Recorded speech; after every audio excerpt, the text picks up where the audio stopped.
na maraming salamat sa Panginoon. Sa araw na to at sa lahat ng pagpapala na pinagkaloob niya sa atin. At higit sa lahat, salamat sa Panginoon kasi ikaw yung nasa harapan ko at kasama ko dito ngayon. Yulin, ito ay araw ng iyong mga araw. Ang araw ng iyong kasal. Ikaw ay papasok sa panibagong yugto ng iyong buhay, ang maging asawa. Ang unang tungkulin mo ay mahalin ang Panginoong Hesukristo at pangalawa sa iyong asawa na maging tapat sa Kanya.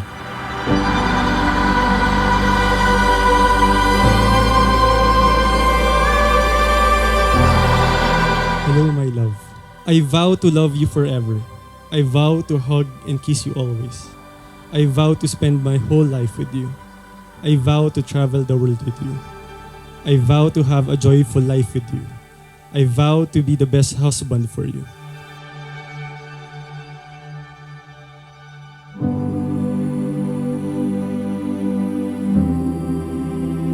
Lalaki, Gerald, ikaw ang pangulo ng tahanan tulad ng Panginoong Hesukristo sa iglesia. Mahalin mo ang iyong asawa, aliwin mo siya sa panahon ng kalumbayan, huwag magpasyang mag-isa sa tahanan, sumangguni ka din sa iyong kabiyak. Nararapat na magtrabahong mabuti at pakainin maayos ang iyong pamilya at kung maaari ay huwag umasa sa iba.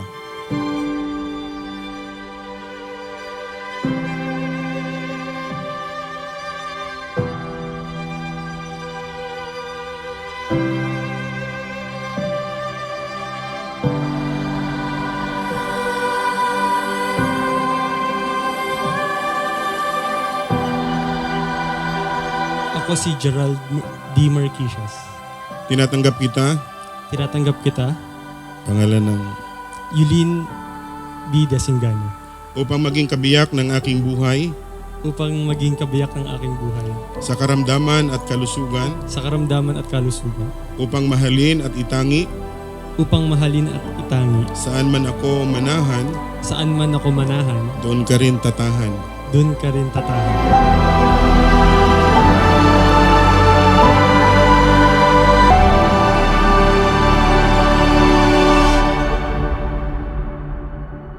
Ako si Yulin Desingano. Tinatanggap kita Tinatanggap kita, Gerald Marquisias, upang maging kabiyak ng aking buhay upang maging kabiyak ng aking buhay sa karamdaman sa karamdaman at kalusugan, at kalusugan, upang mahalin at itangi upang mahalin at itangi, saan ka man magtungo saan ka man magtungo, ay susunod ako. ay susunod ako. Saan ka man manahan Saan ka man manahan, ay tatahan ako. ay tatahan ako.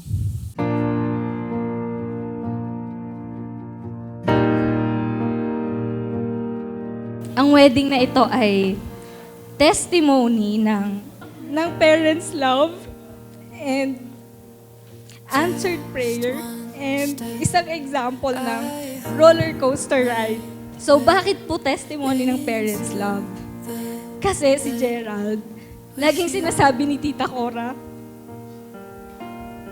na ang prayer niya sa kanyang mga anak ay preserve and reserve. And sa hindi nakakaalam, si Yulin nakasulat sa prayer request book ni Tita Cora na siya ang makataluyan ni Gerald. Lagi-lagi po yan pinagdadasal ni Tita Cora na si Yulin na ang gusto niyang maging daughter-in-law. Kaya ito ay tunay na answered prayer. I do it all for you. I do it all for you. Darling, it's true. I do it all for you. Every breath, every move, every step I do. I do it all for you. I do it all for you. Thank you, Lord, kasi answered prayer. Nung maliliit pa po sila, mga anak ko, alam nila yon because Every 8 or 9 o'clock in the evening, we have everyday family prayer. At lagi ko pong sinasabi na, Lord, please preserve and reserve kung sino ang mapapangasawa ng mga anak ko. Mahilig ako mag-letter to the Lord at testimony ko po yung journal na yon na nakalagay po doon. Lord, kung ako po ang tatanungin nyo, gusto ko na po si Yulin na maging daughter-in-law ko.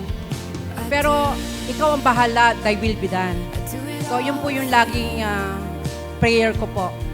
And then hanggang dumating nga po yung panahon ngayon na alam ko na talagang pinagkaloob po siya sa akin, sa amin. Do it all for you. Every breath of the moon, every step I do it all for you. I do it all for you.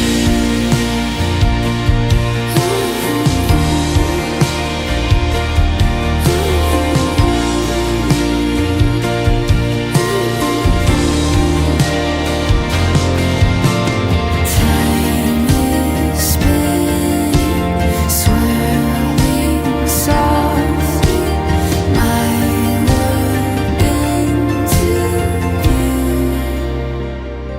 Sa tatay ko naman, yung tatay namin, kausap ko siya a few days ago.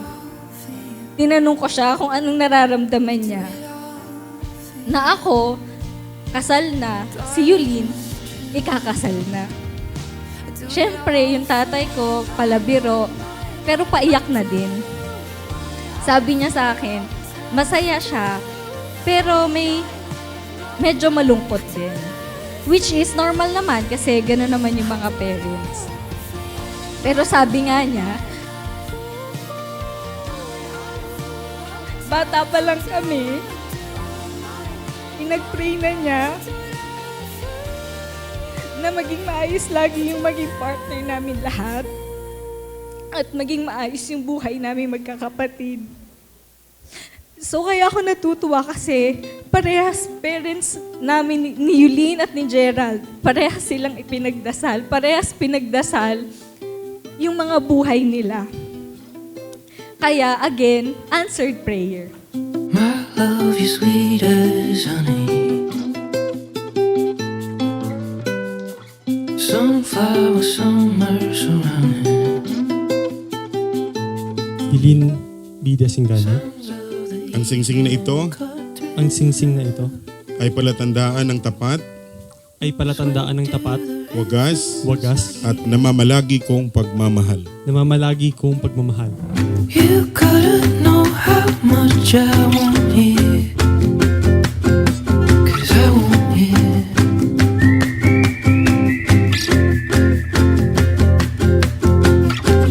You gotta know how much I want it. Gerald Marquisias. Ang singsing na ito Ang singsing na ito ay palatandaan ng tapat, ay palatandaan ng tapat, wagas, wagas, at namamalagi kong pagmamahal. at namamalagi kong pagmamahal.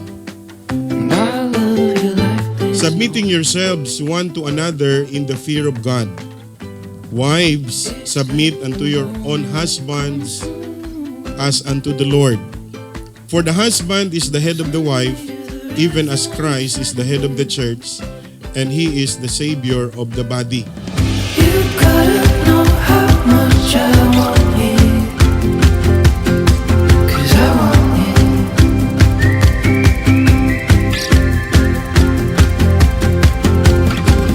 You gotta know how much I want it.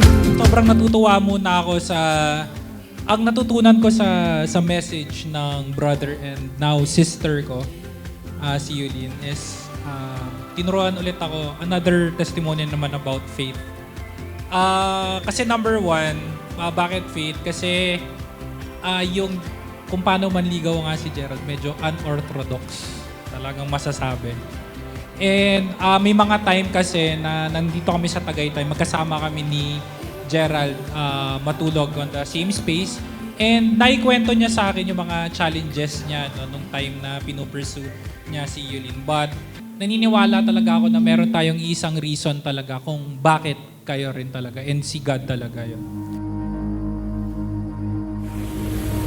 And as a sister, I'm happy to see my sister happy.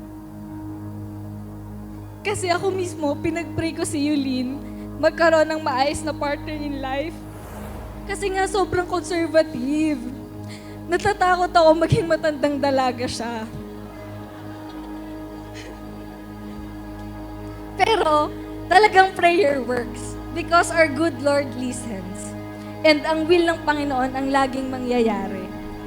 Because He wants for us ay ang the best lang. And I know God has made you the best for each other. Kaya Gerald, we are happy to welcome you sa family. And thank you for loving my sister. Dahil sa'yo, hindi na siya masyadong masungit. And kay Yulin, alam ko you are well loved and taken care of by Marquisia's family. Kaya love them back. And always remember, we are always here for you, praying and cheering for you. I want to congratulate the newlyweds. Brother ko si Gerald and now my sister, si Yulin.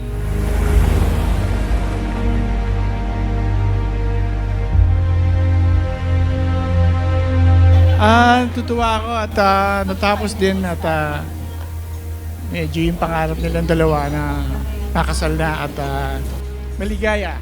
Maligaya kami ng mga magulang mo, Gerald at Yulin. Thank you, Lord. Pinagkaloob niya po itong magandang panahon at magandang oras na ito. Maraming salamat po sa bawat isa sa atin.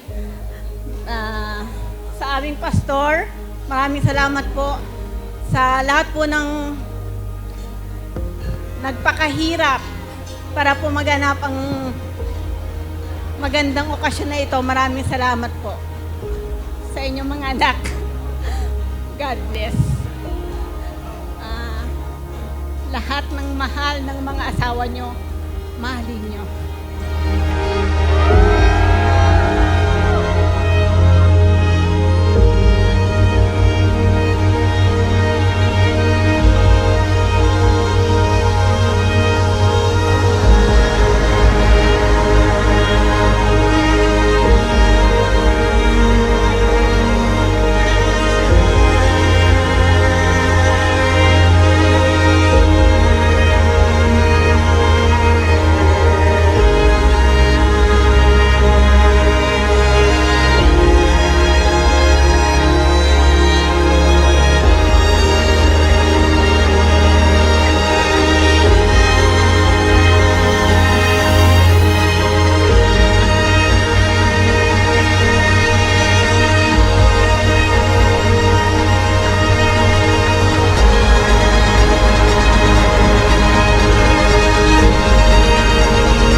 Sabi niya, paglipas ng isang taon, sabi niya, Tay, boyfriend na ako. Tapos, Tay, sasagutin ko na. Yung buwan, isang taon, tapos ilang buwan, tapos hindi ko sinasagot nung sabi niya na magbo-boyfriend na siya. Hindi ko sinagot. Tapos nung magtatapat na si Gerald sa bahay, yun nga, kinuwento ni Gian kanina. Pero pag sinamap mo yung dumating sa punto na boyfriend na, tapos lipas ng isang taon, 2 taon, magpapakasal na, mamamanhikan. Mga stage by stage, naisip ko lang doon nung tinatanong ko ni Gian, sabi niya, Tay, anong masasabi mo? Wala akong maalala kundi yung miski nung mamulungan, sabi, ang naalala ko noon ay, kasi wala namang may gusto ng hindi naman natin alam yung mangyayari o yung sino mga pangasawa. Naisip ko lang noon, nung bata pang mga anak ko, ay dinedicate ko sa Diyos, yung dedication, child dedication. So sabi ko, yun na, pinagkatiwala ko sa Diyos, so bahala ang Diyos dyan at tayo na lang yung gagawa ng paraan papatuloy, pray. Kaya nga sabi ko kay Yulin kanina, nung sinayaw ko siya, gusto kong mapaiyak, pero sabi ko, bakit paiyak samantalang nag-pray naman tayo. Basta huwag natin kakalimutan ng Panginoong Diyos, Word of God, the Bible, the Church, tsaka yung pagtulong sa mission. Kasi bunga rin tayo ng mission.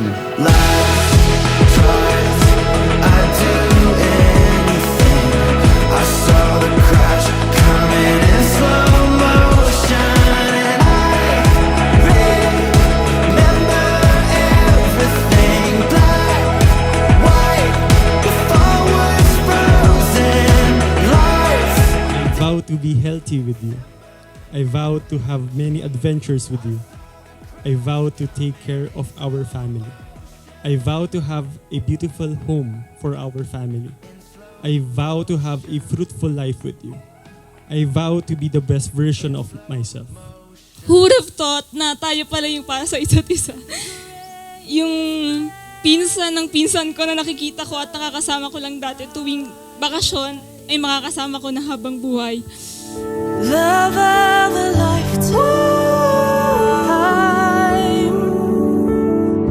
Woo. Love of a lifetime. I vow to improve myself every day. I vow to take care of us. I vow for us to have a peaceful life. I vow to grow old with you. I vow to achieve our goals in life. I vow to be your partner forever. I love you. Nakita ko how sincere you are sa efforts mo, sa pagrespeto sa mga magulang ko at sa pagmamahal mo sa akin. And kung may natutunan ako sa relasyon natin, natutuwa akong maging mas understanding. Thank you sa sobrang habang pasensya. Sa pasensya mo simula panliligaw until now. Through ups and downs, I will always be grateful for your life. Truly, He has made everything beautiful in His time. I can't wait to travel the world with you. Mahal na mahal kita, Gerald. And I vow to always love you for the rest of our lives. May God bless our marriage and may He continue to be the center of our relationship. I love you. To God be the glory.